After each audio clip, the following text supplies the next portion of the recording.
مرحبا أهل الكمال مرحبا أهل النوادي. بسم الله الرحمن الرحيم. السلام عليكم ورحمة الله وبركاته.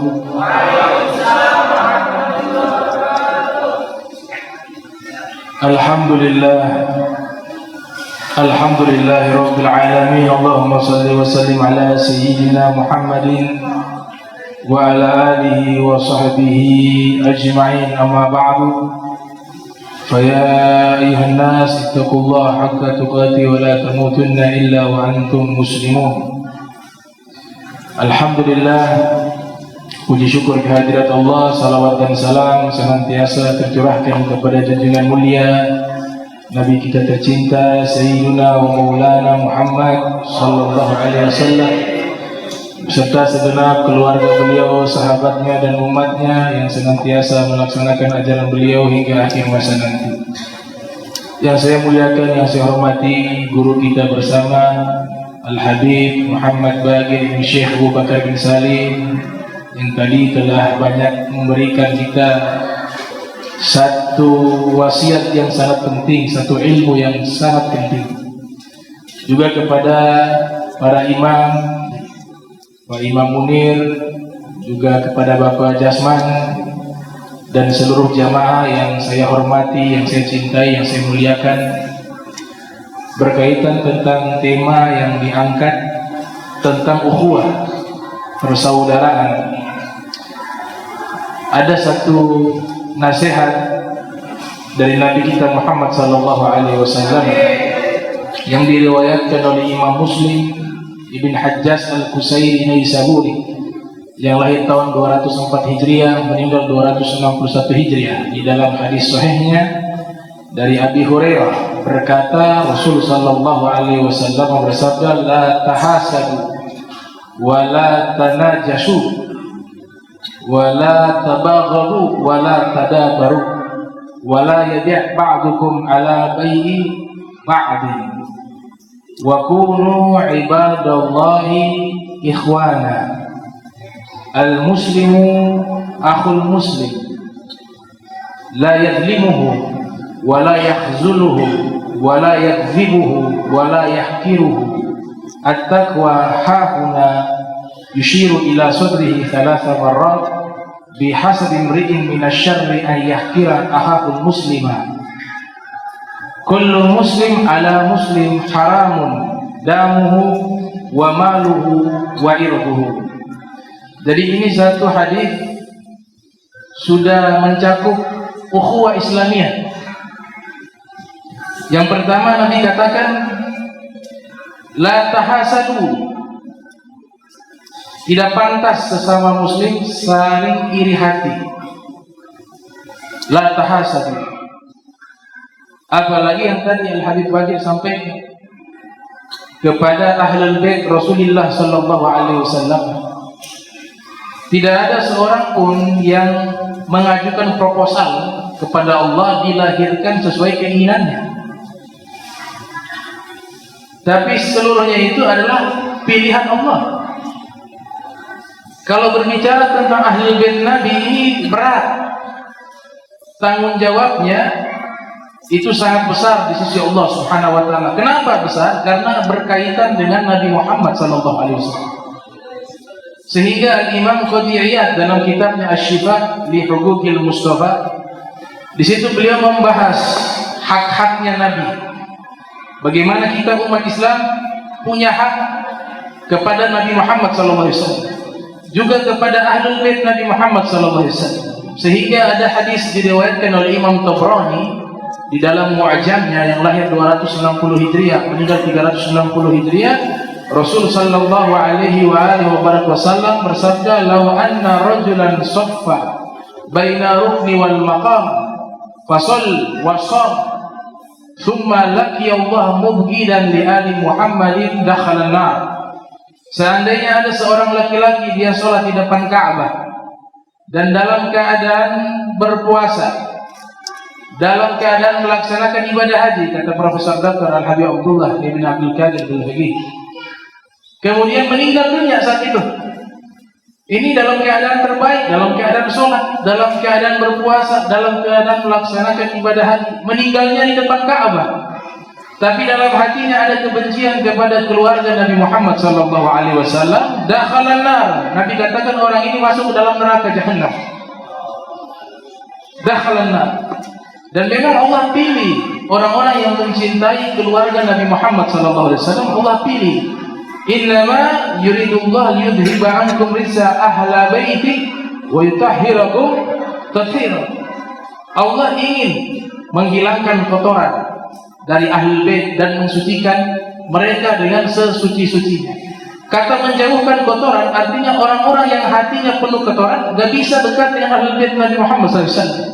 Allah akan jauhkan orang-orang yang bersih hatinya, baru bisa dekat dengan ahlul bait, bisa cinta kepada mereka, keluarga Nabi Muhammad sallallahu alaihi wasallam.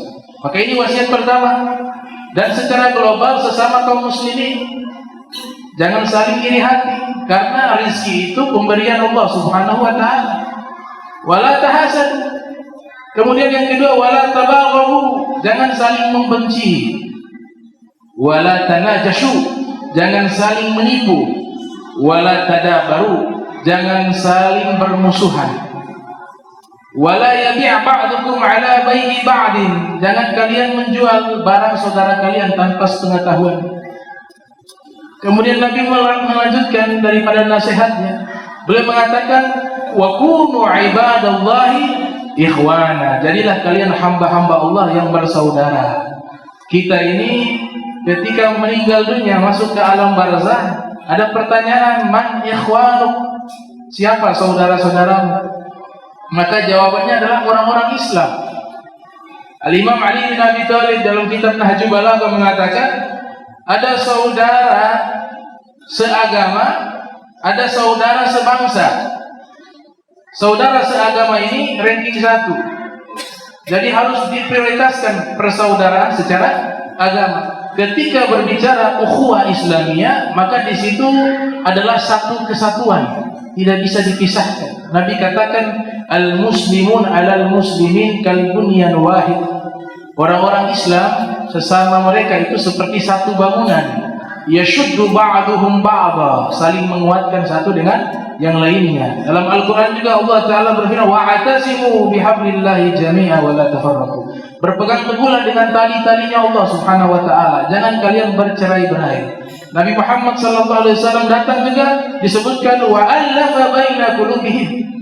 Nabi datang mengikat hati orang Islam yang tadinya bermusuhan, Nabi ikat menjadi satu cinta, satu bangunan, satu tubuh. Nah, inilah ajaran Nabi kita Muhammad sallallahu alaihi wasallam. Dan berkaitan tentang Maulid Rasulullah sallallahu alaihi wasallam, perlu diketahui bahwa seluruh pengarang kitab-kitab Maulid mereka adalah ulama-ulama besar. Mereka orang-orang saleh. Di antaranya kalau di tanah Jawa populer dengan Maulid Simtud Durar, yaitu populer. Kalau di Maluku Utara khususnya di Ternate itu adalah Maulid Ad-Daibai, disusun oleh Syekh Abdurrahman bin Ali bin Muhammad Ad-Daibai Asy-Syaibani Az-Zabidi Al-Yamani Asy-Syafi'i. Nah, ini di antaranya yang saya ingin kaji, karena beberapa tempat saya jelaskan biografi dari satu persatu pengarang Maulid, biar kita kenal bahwa yang mengarang Maulid, kitab-kitab Maulid itu ulama-ulama kaliber dunia. Jadi gak pantas orang yang mengkritik ilmunya belum sampai seperti ilmu yang mengarang, kok bisa berani mengkritik. Ini kan termasuk daripada doa Nabi, rahimallahu mra'an arafa qadra nafsi. Semoga Allah merahmati orang yang tahu dirinya. Jadi kalau kita tahu diri kita, ilmu kita gak sampai seperti ilmu mereka. Itu dikatakan Syekh Abdurrahman Ad-Daibai itu menghafal 500.000 hadis Rasulullah SAW. Walaupun gelarnya Al-Hafiz itu minimal 100.000, tapi lebih dari itu hafalan beliau. Apalagi pengarang Maulid Simtud Durar, seorang wali min awliyaillah, al-arif billah, Al-Habib Ali bin Muhammad Al-Habshi atau Al-Hibshi. Beliau lahir di kota Seun yang ada di Hadramaut. Ini kota pilihan Hadramaut. Dalam beberapa teori mengatakan Hadramaut ini nama orang, namanya Hadramaut. Ini ada kitab namanya Ajaibul Buldan disusun oleh Al-Imam Al-Quzawaini. Kehebatan atau hal-hal yang menakjubkan dari beberapa negeri. Nama kitabnya seperti itu. Jadi Hadramaut menurut satu teori itu seorang amir, seorang gubernur, dan juga menjabat juga sebagai seorang jenderal. Jadi orang-orang yang berperang melawan beliau pasti mati. Makanya diberikan julukan dengan Hadramaut. Datang mati. Datang ketemu dia mati. Karena setiap pasukan yang menyerang dibantai habis. Akhirnya diberikan tempat tinggal beliau dengan nama beliau Hadramaut. Itu teori pertama. Teori kedua disebutkan oleh Al-Imam Kamaluddin Ad-Damiri dalam kitabnya Hayatul Haywanil Kubra. Ada 2 jilid kitab tersebut. Menceritakan teori kedua dinamakan Hadramaut karena di tempat itulah Nabi Soleh alaihi salam meninggal dunia, wafat di tempat tersebut. Di dalam kitab-kitab sejarah para nabi disebutkan oleh Al-Imam Abu Fida Ismail ibn Umar ibn Kathir yang lahir tahun 700 Hijriah meninggal tahun 774 Hijriah. Juga disebutkan oleh Al-Imam Abu Ja'far Muhammad ibn Jarir At-Tabari yang lahir 224 Hijriah meninggal tahun 310 Hijriah dalam kitabnya Tarikhur Rusul wal Muluk menyebutkan bahwa Nabi Saleh alaihissalam ketika Allah turunkan azab kepada kaumnya diperintahkan hijrah. Maka dibawalah pengikut-pengikutnya yang beriman hijrah. Ketika hijrah mereka sampai di satu wilayah, disitulah Nabi Saleh meninggal. Dan wilayah itulah yang dinamakan Hadramaut. Hadra adalah Nabi Saleh hadir di tempat tersebut, Al-Maut beliau meninggal di tempat tersebut. Itu teori kedua, Hadramaut. Teori ketiga mengatakan tempat itu adalah tempat yang sangat tandus, sehingga orang-orang yang musafir ketika lewat di tempat tersebut kehabisan bekal, air dan makanan, banyak yang wafat di tempat tersebut. Karena ya Al-Habib Bagir ini lama di Hadramaut 6 tahun kurang lebih. Kalau saya 8 bulan. Itu kalau musim panas kurang lebih sampai 50 derajat Celcius. Kalau puncaknya atau 48 derajat Celcius. Panas. Sehingga ada riwayat dari Imam Tabrani mengatakan syarrul ardi Hadramaut. Letak geografis terburuk itu di Hadramaut. Makna terburuk ini cuacanya ekstrim. Tapi dilanjut oleh Nabi, khairu ahli ahluha. Tapi penduduk paling terbaik di dunia ini penduduk Hadramaut, kata Rasulullah SAW. Paling terbaik. Kenapa terbaik? Nabi yang mengakui. Atakum ahlul Yaman hum araku quluba al-iman Yaman. Al-fiqhu Yaman, al-hikmah Yamaniyah. Nabi katakan akan datang kepada kalian orang-orang Yaman, hati mereka lembut.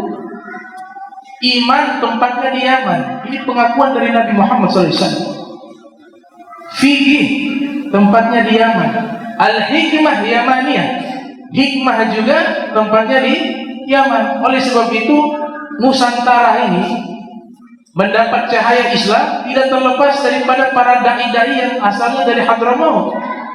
Itu ada kitab judulnya Al-Hadarimu fi Mahid Hindi tentang ensiklopedia sejarah masuknya Islam di Nusantara. Judulnya Al-Hadarimu fi Mahid Hindi. Orang-orang Hadramaut di Teluk India nama kitabnya.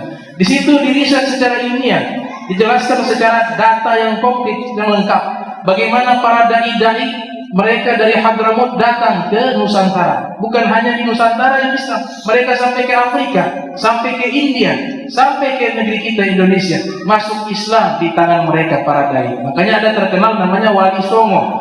Wali Songo itu adalah turunan daripada para aulia yang ada di Hadramaut, ada di Yaman. Jadi ini negeri memang pilihan. Kemudian yang kedua, negeri Yaman ini mendapatkan doa khusus dari Nabi Muhammad SAW. Nabi mendoakan, Allahumma barik lana fi Syamina wa fi Yamanina. Ya Allah, berkahilah negeri Syam kami dan negeri Yaman kami, kata Rasulullah SAW.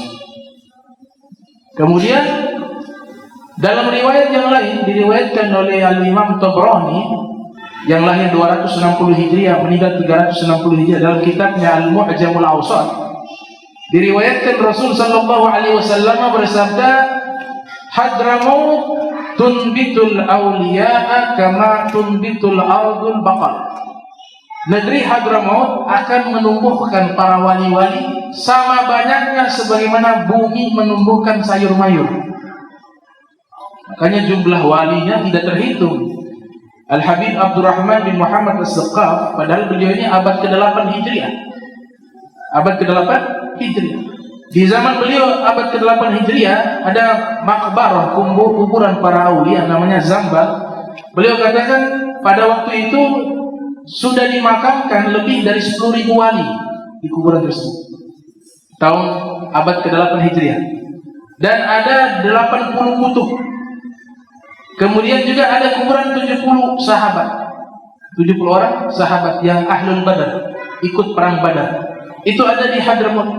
Itu jumlah yang sangat besar di kalangan para aulia, 10.000 lebih. Sehingga ada seorang ulama bernama Al-Imam Syekh Abdullah bin As'ad Al-Yafi', ulama yang kelahiran kota Aden, Yaman juga. Dari Yaman ada dua, selatan utara. Kalau Hadramaut selatan, kalau Aden ini utara dan Zabid. Kemudian ini ulama luar biasa, punya kitab biografi para wali. Biografi para wali. Beliau tulis judulnya Raudatul Rayahin, nama kitabnya. Raudatul Rayahin. Yang menarik dalam kitab tersebut tidak menyebutkan satupun nama para ulama atau wali yang ada di Hadramaut. Bahkan yang di Yaman juga tidak disebutkan. Kitabnya itu disebutkan para wali-wali yang di luar Yaman, yang di luar Hadramaut. Padahal orang asli ya Yaman. Sehingga ada yang bertanya, mungkin anaknya bertanya, wahai ayah, ini kitab bagus, isinya biografi para aulia, biografi orang-orang soleh. Tapi yang saya heran, ayah ini kan orang sini, orang Yaman. Tapi kok kenapa tidak ada satupun ulama Yaman yang ayah tuliskan di kitab ayah? Apa kata Imam Yafi'? Dia katakan, wahai anakku, seandainya saya tulis satu nama ulama yang berasal dari negeri Yaman, khususnya di Hadramaut, maka tidak pantas saya sebutkan satu orang, harus saya sebutkan yang lainnya. Nah, jumlah mereka itu terlalu banyak. Kalau saya tulis sampai hari kiamat, tidak habis-habis itu, tidak habis-habis. Maka saya hindari itu menulis. Jadi ada kalanya dianggap tidak beradab, padahal beliau beradab. Itu tulis satu, otomatis semua harus ditulis. Kata beliau, sampai hari kiamat tidak habis-habis banyaknya para aulia dan kaum solihin. Maka Nabi SAW bersabda dalam satu riwayat, inni la ajidu nafas rahman min kibalil Yaman. Saya mencium aroma-aroma anugerah terbesar Allah itu berasal dari arah Yaman. Ada ulama sufi bermimpi dan dia mentakwilkan hadis tersebut. Yang dimaksud di asalnya dari Yaman itu adalah satu kota yang ada di Hadramaut bernama kota Tarim. Nah, kota Tarim ini satu kota isinya ulama semua, isinya sulaha, isinya aulia. Al-Habib Salim bin Jiddan pernah ziarah berkunjung di kota Tarim. Beliau ini kan seorang wali juga, la ya'rifu wali illa wali, la ya'rifu fadla ahli al-fadl illa ahli al-fadl. Di dalam mengenal wali pasti dia juga wali. Jadi beliau duduk di teras rumah di Tarim, kota Tarim, sambil memegang tasbih. Ada orang lewat memberikan salam, assalamualaikum. Ya, waalaikumsalam. Dia lihat, ini wali ini, dihitung satu orang wali sudah lewat. Orang kedua lewat lagi, assalamualaikum, waalaikumsalam. Dia lihat, ini wali juga, dihitung. Ternyata seluruh orang yang lewat itu semuanya masuk hitungannya Habib Salim, semuanya wali. Sampai Habib Salim mengatakan, ini gimana yang tidak ada wali orang di sini? Semuanya wali. Tiba-tiba muncul ada orang dengan pakaian yang kusum, ya perawakannya seperti pengemis, lewat, assalamualaikum, dijawab sama Habib Salim, waalaikumsalam. Nah, ini gak ada tampang wali ini. Tiba-tiba pengemis itu dia balik kembali, dia bilang, Habib Salim, kenapa saya tidak dihitung? Kenapa saya tidak dihitung? Berarti ini juga wali. Saking banyaknya wali dan aulia yang ada di Hadramaut, maka Allah Ta'ala berikan keberkahan itu negeri. Allah berikan itu rahmatnya. Kita bagian daripada keberkahan negeri Hadramaut. Dan Nabi SAW, beliau juga di dalam satu riwayat ada orang soleh bermimpi. Nabi naik di atas satu puncak bukit yang ada di kota Tarim. Nabi berdiri di atas puncak bukit yang ada di kota Tarim. Kemudian Nabi SAW beliau bersabda, ya ahla hadha wadi, inna lana indakum wadi'ah, man abghadaha abghadana, wa man ardaha ardana. Nabi katakan, wahai penduduk lembah ini, yang dimaksud penduduk kota tadi, sesungguhnya aku Nabi Muhammad SAW telah menitipkan kalian satu barang berharga. Kalau kalian membuat marah titipan tersebut, maka saya marah, kata Nabi SAW. Tapi kalau kalian membuat titipan tersebut ridho, senang, bahagia, maka kalian telah membuat aku bahagia. Para ulama mengatakan maksud daripada wadi'ah, titipan di situ adalah anak cucunya Nabi Muhammad, para zuriyahnya Rasulullah SAW.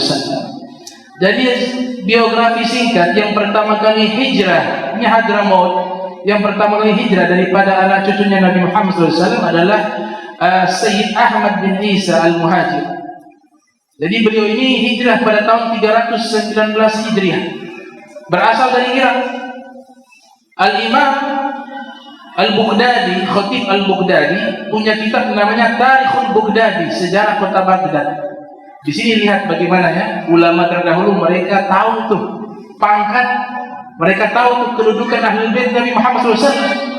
Itu seorang ulama ahli tafsir bernama Al-Imam Abu Ja'far Muhammad Ibnu Jarir At-Tabari yang lahir tahun 224 Hijriah, meninggal tahun 310 Hijriah. Al-Imam Khatib Al-Baghdadi merekam kumpulan korespondensi surat-surat yang dikirim oleh Al-Imam Abu Ja'far kepada Imam Ahmad Al-Muhajir.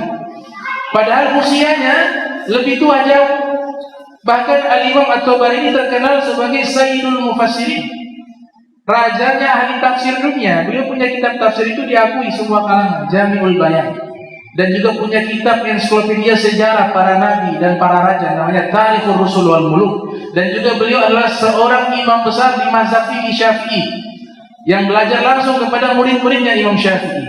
Nah, surat yang dikirimkan ketika Al-Imam As-Sayyid Ahmad bin Isa bin Muhammad Al-Nagib ibn Ali Uraidi ibn Ja'far Sadiq ibn Muhammad Al-Bagir ibn Ali Zabil ibn Husain ibn Ali bin Abi Talib wa Fatimah binti Rasulullah sallallahu alaihi wasallam, itu dikirim surat. Apa kalimat ketika Sayyid Ahmad bin Isa Al-Muhajir hijrah dari Irak menuju ke Makkah, kemudian nanti ke Madinah, kemudian ke Hadramaut atas perintahnya Nabi Muhammad SAW. Beliau istikharah mau hijrah, Nabi isyaratkan pergi ke Hadramaut. Maka berangkatlah. Di saat itulah Al-Imam At-Tabari mengirim surat kepada Sayyid Ahmad Al-Muhajir. Yang luar biasa disebutkan oleh Al-Imam Al-Khatib Al-Baghdadi dalam kitabnya Tarikhul Baghdad. Setiap kalimat diawali dengan ya Sayyidi. Padahal Al-Imam At-Tabari umurnya jauh lebih tua. Dan Al-Imam At-Tabari lebih populer daripada Sayyid Ahmad Al-Muhajir, karena Sayyid Ahmad Al-Muhajir masyhur menyembunyikan diri. Tapi kalau At-Tabari ini populer pada zaman itu karena usia 14 tahun sudah jadi mufti, usia 10 tahun sudah jadi imam besar, Al-Imam At-Tabari. Nah, beliau selalu mengawali kalimat surat tersebut kepada Al-Imam Ahmad Al-Muhajir mengatakan ya Sayyidi, wahai tuanku, ya Habibi, wahai kekasihku, ya Syekhi, wahai guruku, ya Qurratul Ain, wahai penyejuk hatiku. Dari mana ilmu ini didapat? Dari gurunya. Dari mana lagi? Dari gurunya, yaitu Al-Imam Syafi'i, dan bersambung sampai kepada Nabi Muhammad sallallahu alaihi wasallam. Maka di tahun 319 Hijriah, Al-Imam Ahmad Al-Muhajir pindah ke Hadramaut. Tinggal di sana sampai di lembah Dau'an pertama kali. Kemudian nanti ada anaknya yang lahir pertama kali, yaitu cucunya, bukan anaknya, namanya Alwi bin Ubaidillah bin Ahmad Al-Muhajir, Ahmad bin Al-Muhajir ibn Isa Rum bin Muhammad Al-Nagib, dan seterusnya sampai kepada Nabi Muhammad SAW. Nah, anak ini yang pertama kali lahir di Hadramaut namanya Alwi. Makanya nisbat daripada anak cucu Nabi SAW dari jalur Sayyidina Husain itu disebut dengan Bani Alawi, karena nisbat kepada Alwi ibn Ubaidillah bin Ahmad Al-Muhajir bin Isa Rum bin Muhammad Al-Nagib, yang dimana pertama kali lahir di kota Hadramaut atau di tempat yang ada di Dau'an. Kemudian dari sinilah tersebar anak cucunya sampai ada yang ke Tarim, ada yang ke Seoul dan seterusnya, dan sampai ke India dan sampai ke Asia Tenggara secara umum dan sampai ke negeri Indonesia diberkati doa Nabi Muhammad sallallahu alaihi wasallam. Ada buku berbahasa Inggris judulnya Fact and Fiction. Fact and Fiction disusun oleh Dr. Muhammad Najib Al-Attas. Beliau seorang doktor pakar sejarah di Malaysia. Masih daripada keturunannya Al-Habib Abdullah bin Muhsin Al-Attas Keramat Empang Bogor. Jadi dokter besar di bidang sejarah. Itu bukunya tipis tapi harganya mahal banget. 1 juta lebih bukunya. Ongkos kirim dari Malaysia ke Indonesia 1 juta lebih. Padahal hanya berapa lembar. Kalau kitab-kitab yang kita pesan biasanya itu 200.000, 300.000. Tapi ini buku bahasa Inggris tipis. Itu harganya 1.500.000 ditambah dengan ongkos kirim. Tapi kalau untuk ilmu sih itu tidak seberapa. Ya, untuk ilmu itu sih tidak seberapa. Nah, buku beliau itu berbahasa Inggris, Fact and Fiction, fakta dan tipuan, fakta dan fiksi. Di situ beliau uraikan kenapa orang-orang Hadramaut datang ke Indonesia, datang ke Nusantara. Ternyata di situ disebutkan ada wasiat dari Nabi Muhammad. Ada wasiat dari Nabi Muhammad SAW. Artinya ini negeri sudah dapat perhatian Nabi Muhammad SAW. Ada wasiat. Ini hadisnya panjang, tapi kesimpulannya Nabi perintahkan pergilah kalian ke negeri di atas awan. Disebutkan wahai ahlul baitku, wahai ahlul baitku, pergilah kalian ke negeri di atas awan. Negeri di atas awan ini di dalam kitab Rihlah Ibnu Battuta, seorang geologi, seorang geografer yang melakukan perjalanan panjang asal Tangier, Maroko, punya kitab Rihlah. Itu abad ke-7 Hijriah, beliau sudah injak itu Aceh, Samudra Pasai. Makanya Sumatera itu dari kata samudra, itu samudra. Beliau ketemu dengan Raja Malik Muzaffar Al-Thani, raja kedua dari Samudra Pasai di abad ke-7 Hijriah. Lewat Cina, lewat Jepang, kemudian sampai ke negeri di Nusantara, di Aceh tepatnya. Ibnu Battuta merekam jejak perjalanan beliau dalam kitabnya Rihlah, menyebutkan waktu saya sampai ke Samudra Pasai, saya lihat raja ini di sampingnya ini ada ulama-ulama berjubah, berimamah, bersorban. Dan saya lihat mereka wajahnya ini wajah Arabi, wajahnya wajah-wajah orang Arab. Dan saya perhatikan cara berwudu mereka, cara sholat mereka, mereka mengikuti mazhab Syafi'i. Kemudian saya melihat di antara mereka banyak daripada anak cucunya Nabi Muhammad SAW. Itu abad ke-7. Dan makanan yang biasa mereka makan ar-ruz, ya'kulun ar-ruz. Setiap hari yang mereka makan nasi. Dan saya melihat rajanya ini orang soleh. Dan saya lihat peradaban yang ada pada waktu itu peradaban yang tinggi nilainya, yang maju. Itu pernyataan Ibnu Battuta dalam kitab Rihlah. Nah, di dalam kitab Fact and Fiction itu disebutkan Nabi memberikan wasiat negeri di atas awan. Di dalam kitab Rihlah ada kutipan catatan kaki footnote. Itu menyebutkan di zaman dulu negeri di atas awan itu adalah Samudra Pasai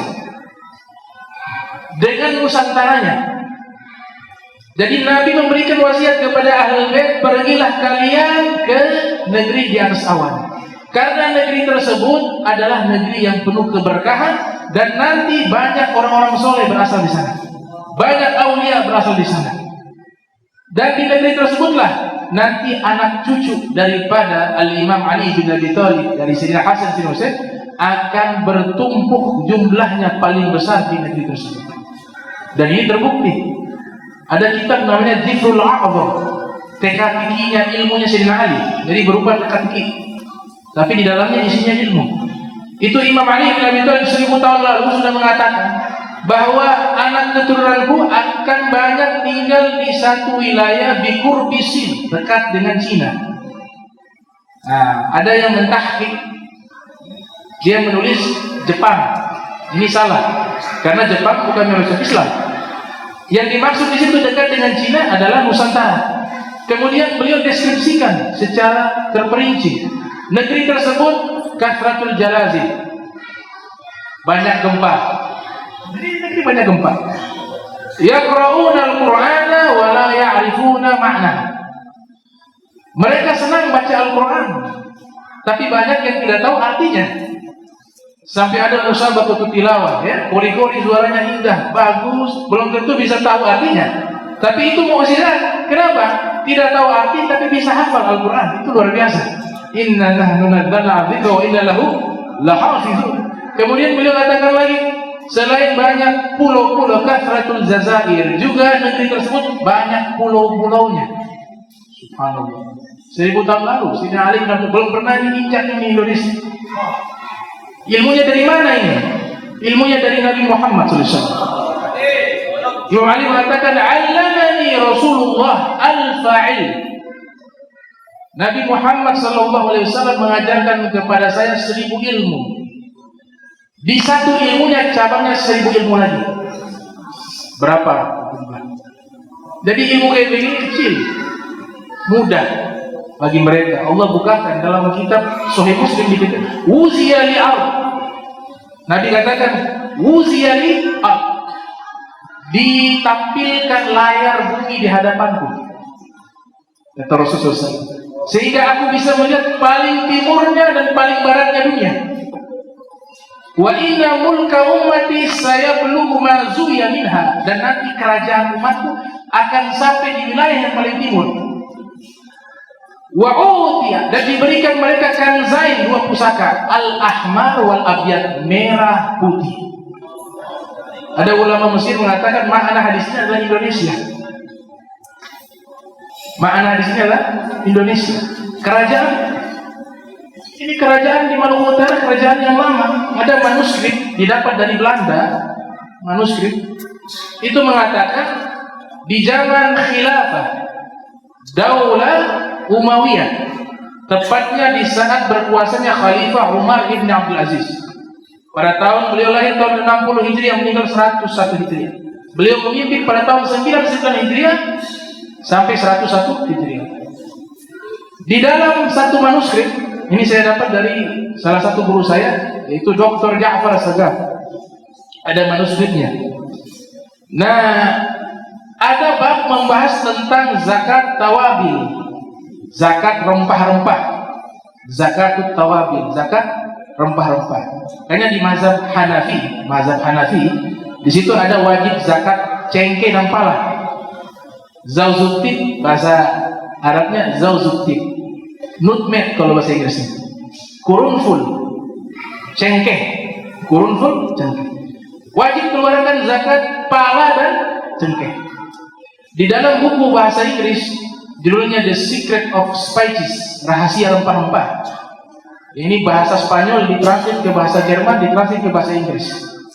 Itu disebutkan di zaman itu bukan zamannya Daulah Umayyah, zaman ketika orang-orang Portugal, orang-orang Belanda, orang-orang Spanyol datang ke Nusantara, khususnya di wilayah Indonesia Timur, kan mereka merampok hasil kekayaan bumi Maluku Utara, khususnya cengkeh dan pala.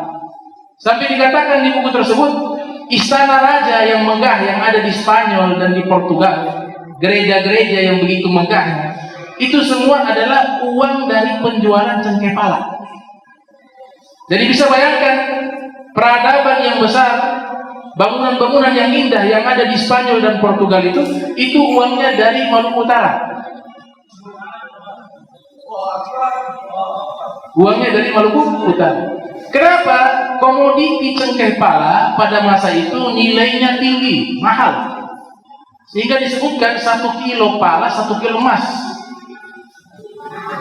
Ya, dia barter, bukan. Jadi dijual 1 kilo cengkeh, 1 kilo emas. Harganya. 1 kilo pala, 1 kilo emas. Emas sekarang berapa harganya?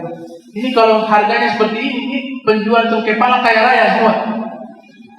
Dari hasil inilah mereka menjual. Kenapa bisa mahal? Karena cengkeh pala itu adalah satu komoditi yang berharga karena tidak ada di Eropa. Nggak ada. Kalau ada sekarang itu dibudidayakan, diambil dari sini bibitnya. Ini perlu tahu sejarah Maluku Utara. Oleh sebab itu dijual. Kalau tembakau terbalik dari Amerika dibawa ke Eropa. Jadi zaman Columbus itu pergi ke Amerika sampai di Colorado, ada wilayah Colorado di situ, ada satu pulau ada tembakau di situ. Akhirnya dibudidayakan di Eropa. Dibilang obat, pada isap itu obat. Akhirnya tersebar sampai Daulah Utsmaniyah di Turki. Kemudian dibawa ke Indonesia dan di wilayah sekitarnya, akhirnya namanya rokok jadinya.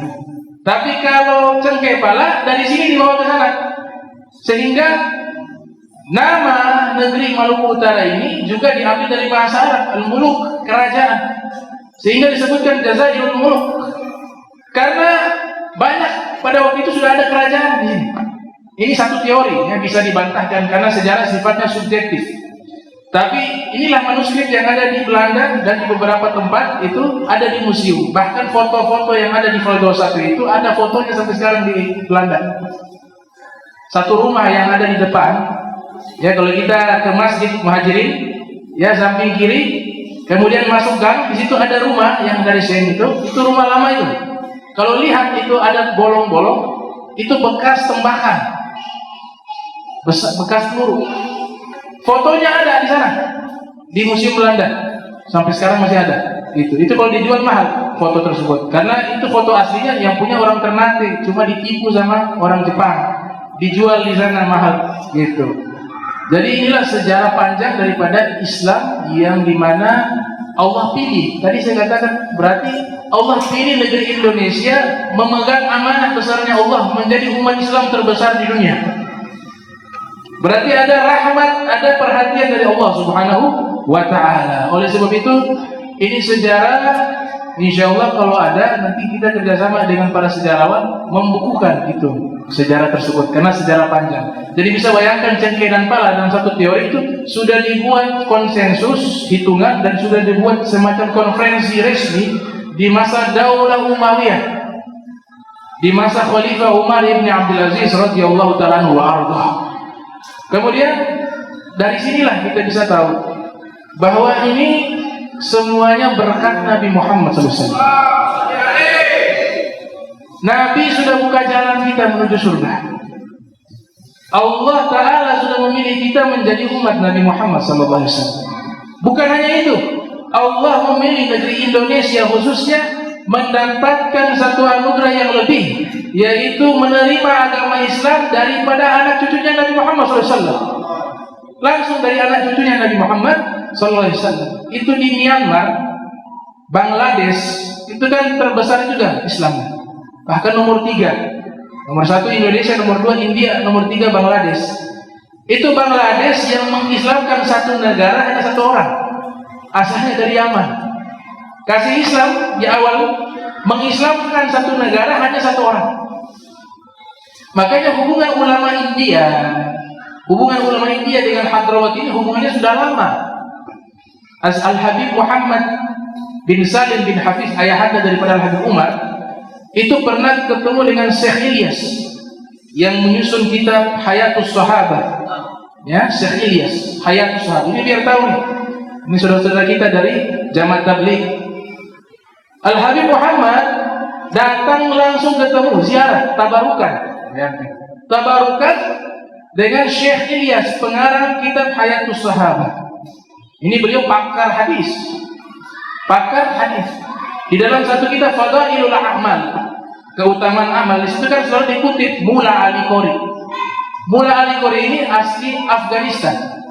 Beliau ini punya guru itu Al-Imam Ibnu Hajar Al-Haythami. Lahir 909 Hijriah, meninggal 974 Hijriah. Bermazhab Hanafi, tapi menguasai semua mazhab.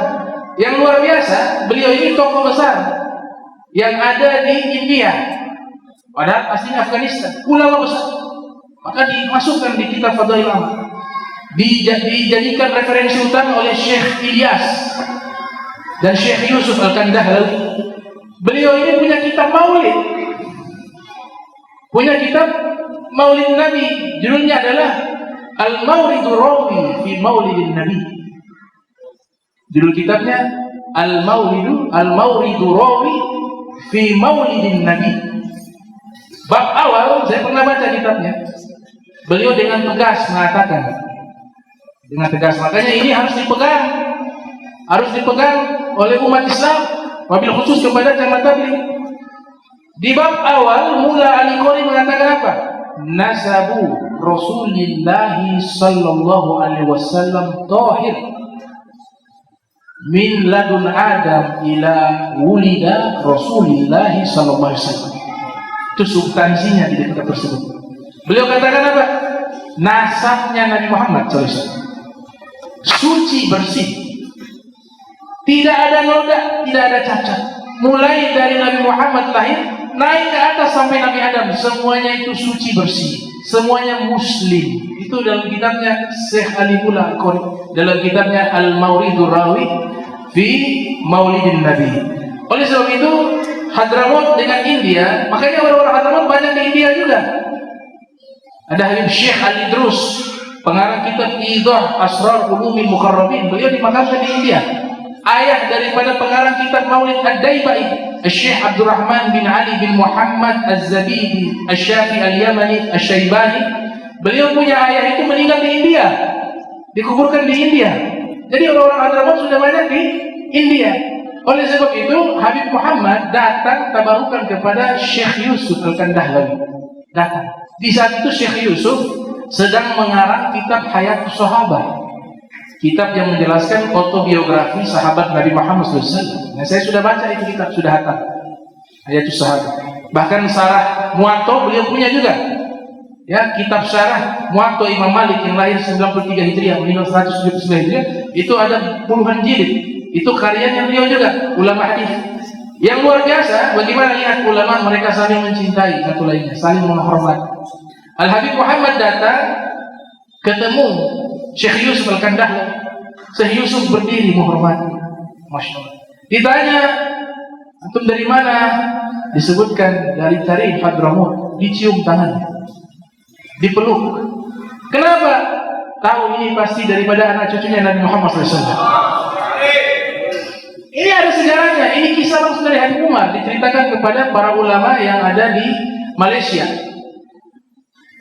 Kemudian setelah itu Syekh Yusuf mengatakan, ya Habib, ini saya baru selesai mengarang kitab biografi para sahabat, Hayatus Sahabat. Tolong antum koreksi. Subhanallah. Kata Habib Muhammad, baik, saya akan koreksi. Dikoreksi. Makanya Habib Muhammad ada beberapa hari di India. Kemudian dikoreksi. Ketika dikoreksi sudah selesai, dibilang sudah bagus. Kemudian ditambahkan, karena Habib Muhammad datang, ditambahkan satu bab khusus, Ikram Ahlul Bait. Padahal kitabnya punya Hayatul Sahabat. Syekh Yusuf yang menambahkan sendiri, ada bab khusus Ikramu Ahlul Bait, memuliakan keluarga Nabi Muhammad SAW. Ada di kitab tersebut. Yang luar biasanya lagi, kata Syekh Yusuf Al-Kandahlawi mengatakan kepada Al-Habib Muhammad, ini tolong antum yang susun daftar isinya. Saya mau tabarukan. Nah, antum daftar isinya itu antum yang susun. Akhirnya Habib Muhammad menerima itu. Kemudian Habib Muhammad menyusun daftar isinya.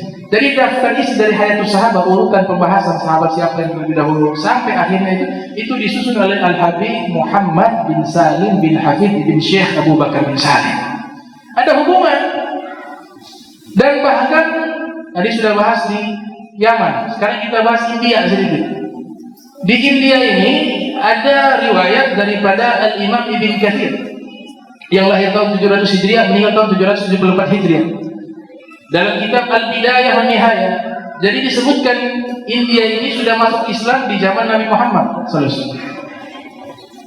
India itu ada peristiwa mukjizat, iktara bis-sa' wan syaqqal qamar. Di saat bulan terbelah. Ini kan mukjizatnya Rasulullah SAW. Diminta oleh orang musyrik untuk membelah bulan. Nabi belah bulan dengan izin Allah, bulan terbelah dua. Di malam hari.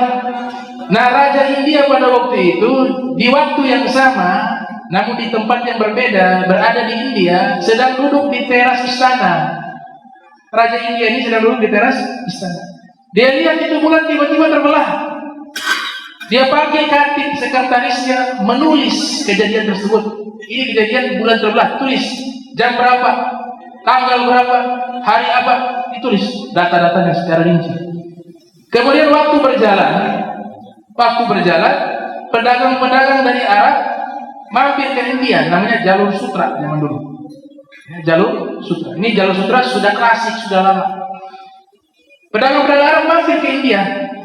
Ternyata ini katibnya lewat ke pasar, kebetulan di saat itu lagi ngumpul orang-orang yang berasal dari Arab dan kebetulan ada yang berasal dari Makkah. Lagi menceritakan tentang peristiwa mukjizatnya Nabi Muhammad SAW membelah bulan. Lantas mereka katakan, itu sihirnya Muhammad hebat, bisa belah bulan. Ini katib yang juga menulis kejadian tersebut mendengar itu dialog. Maka katib itu mengatakan, dia bisa berbahasa Arab. Kalian berasal dari mana? Dikatakan dari Makkah.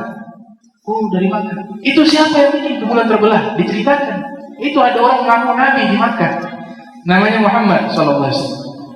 Dia belah bulan. Itu sihir. Maka katib mengatakan, sekretaris itu mengatakan, kalau sihir pasti yang lihat hanya di Makkah. Kapan kejadiannya?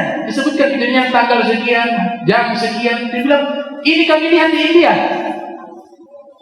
Kami lihat di India. Dan kalau sihir tidak mungkin di India bisa lihat. Maka katib ini lari ke istana. Langsung berjumpa dengan raja tersebut. Dia katakan, wahai raja, peristiwa yang kau lihat bulan terbelah dua, itu ternyata ada orangnya yang membuat itu terbelah. Kata raja, siapa? Dia ada di Makkah. Katanya Nabi akhir zaman, namanya Sayyidina Muhammad SAW. Maka raja itu bilang, wah ini luar biasa, pasti ini Nabi. Karena mereka orang Hindu juga percaya Nabi. Makanya di dalam beberapa buku India diterjemahkan ke dalam bahasa Inggris, itu mengatakan, ya mohon maaf ini ya, satu teori, itu Buddha itu Nabi Idris. Karena peristiwa nirwana terangkatnya ke langit, itu kan lagi bersandar di buah tin. Dan Nabi Idris itu diangkat, wa rafa'nahu makanan aliyah. Kami angkat Nabi Idris kepada itu kan dalam kitab sejarah lagi bersandar di pohon tin juga. Versinya satu teori. Makanya dia langsung mengenal, oh ini pasti Nabi. Sudah kalau begitu kita harus ketemu. Kata raja. Raja menyamar. Berangkatlah dia dengan sekretaris tersebut pergi ke mana? Pergi ke Makkah. Di saat itu Nabi SAW baru kembali dari Taif bersama Zaid bin Harithah. Baru pulang dari Taif. Di tengah jalan raja ini ketemu. Maka raja ini ketika melihat Nabi Muhammad SAW, memang Nabi Muhammad SAW tanpa harus mengajak, tanpa harus berdakwah, bagi orang yang hatinya bersih, ketika menatap wajah beliau pasti meyakini beliau seorang Nabi. Karena beda Nabi Muhammad SAW. Sehingga Abdullah bin Salam mengatakan ketika Nabi pertama kali datang ke Madinah, Abdullah bin Salam tokoh Yahudi yang nantinya masuk Islam menjadi sahabat Abdullah bin Salam. Nabi pertama kali datang ke Madinah, ia katakan, faji'tu fin nas li anzura ila wajhihi. Saya datang bersama manusia. Saya tujuannya hanya ingin melihat wajah Nabi Muhammad. Falamma ra'aituhu wajhahu, falamma ra'aitu wajhahu, fa'alimtu anna wajhahu laisa biwajhi kadzdzab. Ketika saya lihat wajahnya, maka saya yakin ini wajah bukan wajah pendusta. Ini wajah pasti wajahnya seorang nabi, yaitu pemimpin para nabi dan rasul Nabi Muhammad SAW. Jadi lihat wajah saja sudah terima Islam, terima hidayah Islam. Ini raja India, dia lihat wajah Nabi Muhammad SAW tanpa basa-basi, dia katakan saya ingin masuk Islam. Padahal Nabi belum menyampaikan apa itu Islam, apa itu ajarannya, apa itu belum disampaikan, sudah masuk Islam. Ketika masuk Islam, Nabi terima keislamannya. Kemudian Nabi Muhammad SAW beliau mengatakan, engkau tinggal di mana? Dia katakan min Hind, dari India. Di wilayah ini namanya tidak bagus. Kata Nabi, itu nama kampung, nama negerimu, kamu ganti dengan nama Khairullah, kebaikan dari Allah. Maka raja tersebut pulang ke India membawa Islam. Dia ajak rakyatnya masuk Islam. Dan kotanya diberikan nama sesuai yang diberikan oleh Nabi Muhammad SAW dengan nama Khairullah. Karena orang-orang India punya lahjahnya agak susah, hanya Kerala. Nah ini ada kota sampai sekarang Kerala itu ada kata Khairullah. Jadi hidayah Islam bisa masuk ya sampai jauh. Terakhir saya tutup, itu Filipina. Filipina itu dulu 100% Islam. 100%. Rajanya orang Palembang. Ada yang mengatakan orang Padang, orang Minang, rajanya di situ. Dan negeri ini 100% Islam sehingga ibu kotanya itu namanya Fi Amanillah. Fi Amanillah. Maka ini saya bukakan. Ini kita di zaman sekarang Islam selalu disudutkan seakan-akan Islam ini agama penjajah, agama teroris, agama kekerasan. Padahal kalau buka sejarah, tidak ada agama Islam masuk dengan paksaan. Tidak ada. Dengan paksaan tidak ada. Bahkan banyak yang non-muslim menerima Islam dengan lapang dada, mengatakan kalau Islam masuk lebih bagus, adil, tentram. Tapi kalau sejarah kita baca secara keseluruhan, terbalik. Yang jajah kita siapa? Orang-orang Eropa. Jajah negeri-negeri di dunia ini orang Eropa. Gak ada orang Islam menjajah. Itu Filipina. Datang Ferdinand dari mana? Portugal. Dengan kapal-kapalnya datang ke Filipina. Peperangan terjadi dengan raja Muslim. Akhirnya kalah orang Islam. Karena biasanya ada pengkhianat di dalam. Ya, ada khianat. Dibantai. Yang tidak dibantai sebagian lari ke satu pulau. Makanya sampai sekarang Filipina ada Pulau Moro. Itu turunan orang-orang pasukan yang lari di situ. Masih Islam sampai sekarang. Kemudian yang masih bertahan dipaksa murtad. Disebutkan ya dalam satu buku sejarah kurang lebih hampir 2 juta orang Islam masuk murtad. 2 juta atau 1 juta lebih, saya lupa tepatnya, kisaran 2 juta atau 1 juta lebih dipaksa masuk agama Kristen. Dipaksa. Akhirnya berubah statistik sekarang. Berubah statistik yang tadinya 100% Islam berubah sekarang menjadi hampir 90% lebih Nasrani. Islam hanya pasukan yang lari di pulau, disitulah mereka bangun peradaban, bangun keluarga, sampai dari muslimnya masih bertahan. Yang menarik, ibu kotanya kan Manila. Ibu kota Filipina namanya Manila. Itu sebenarnya bahasa Arab, via Manila. Karena orang Portugal susah ucapkan via Manila, via Manila, Manila.